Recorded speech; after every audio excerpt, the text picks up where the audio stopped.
Hello friends, welcome to my channel.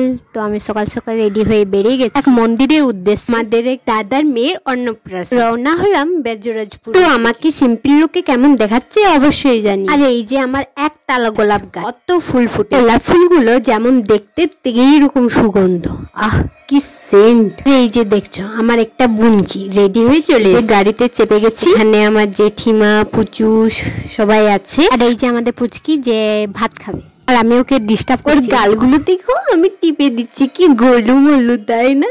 প্রথমে গাড়িতে চেপে এত কান্না করছে, ধীরে ধীরে ঠিক হয়ে গেছে। দিকে দেখছো বৌদি একটা বুনছি আর বৌদির বোন, আর আমরা গাড়িতে যেতে যেতে প্রচন্ড এনজয় করি। তারপর আমরা গাড়ি থেকে নেমে গেলাম বেজরাজপুরে। আর আমি পুচকিটাকে বলছিলাম যে হাই গাইস, চলো ভিতরে যাওয়া যাক, দেখি কেমন ভিড় আছে।